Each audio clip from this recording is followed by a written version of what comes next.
She began the day doing what she loved, chatting with her followers, laughing with friends at the salon, letting the camera capture her radiant smile like it always did. Valeria Marquez was 23 years old, full of energy, ambition, and the kind of presence that made you stop scrolling. Her TikTok account had amassed over 113,000 followers who tuned in daily for beauty tutorials, behind-the-scenes clips of her modeling gigs, and candid moments of her life in Guadalajara. She was becoming a recognizable name in Latin America's influencer scene, bright, vibrant, and full of potential. But on that warm Tuesday afternoon in Jalisco, her voice trembled as she streamed live.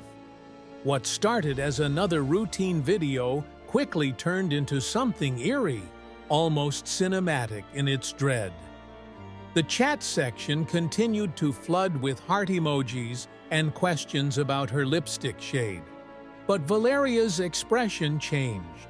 Her eyes darted to the side, her voice dropped a note. "Maybe they were going to kill me," she said aloud, an anxious laugh betraying her nerves. "Were they going to come and take me away? Or what? I'm worried." Hours before, two men had walked into the beauty salon on the city's outskirts. One wore a mask and claimed to be a delivery driver. The other waited outside, revving a motorcycle engine like a ticking clock. The masked man had arrived with a message, a gift for Valyriia. Something very expensive, he said, but it had to be given directly to her. No exceptions.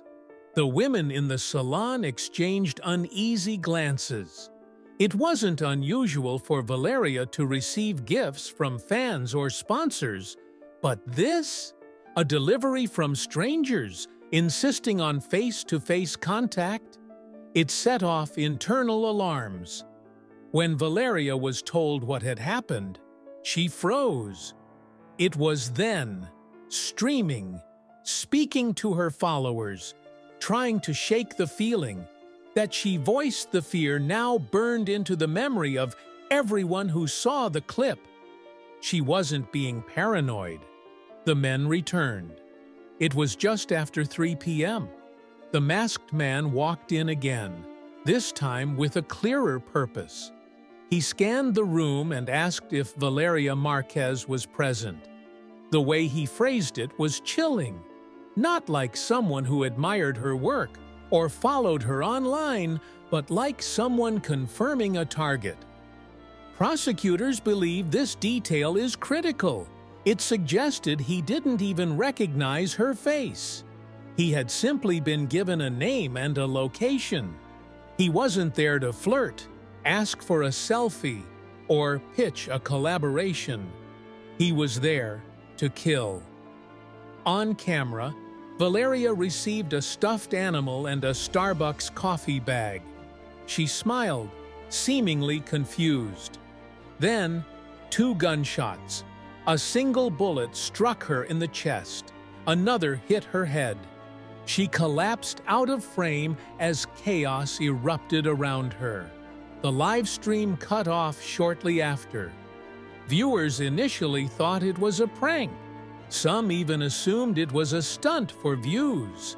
It wasn't. Within minutes, emergency services were on the scene, but it was already too late. The internet's favorite beauty queen had been murdered on camera. The backlash was immediate. News of her death raced across platforms, with tributes pouring in from followers, fellow influencers, and even politicians. Mexican President Claudia Sheinbaum addressed the nation, expressing her condolences and promising to work with local investigators to track down the assassin. But in a region like Jalisco, long plagued by organized crime, there was an unspoken understanding among locals. Justice would be hard to find. This wasn't just another influencer tragedy.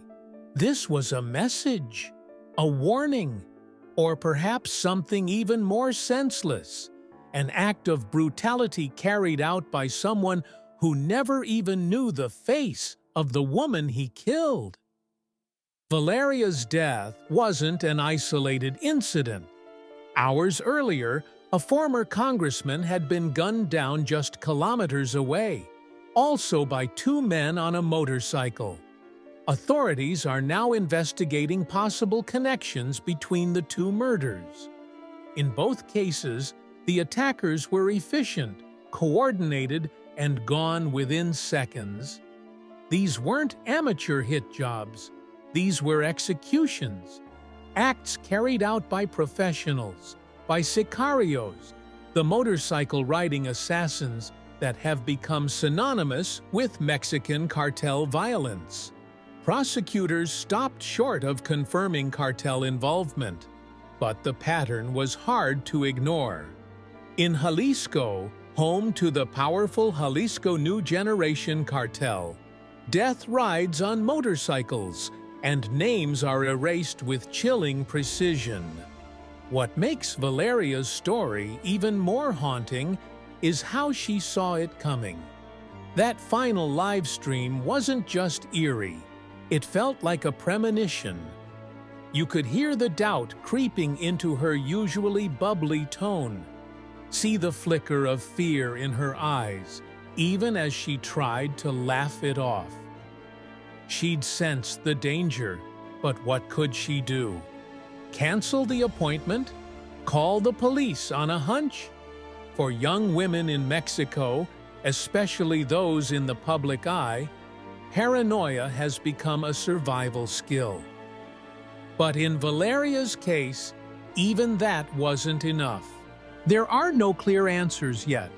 Was she involved with someone dangerous? Did she reject the wrong admirer? Was her growing fame threatening to someone in the shadows? Or was this simply a random name pulled from a list for reasons no one may ever fully understand?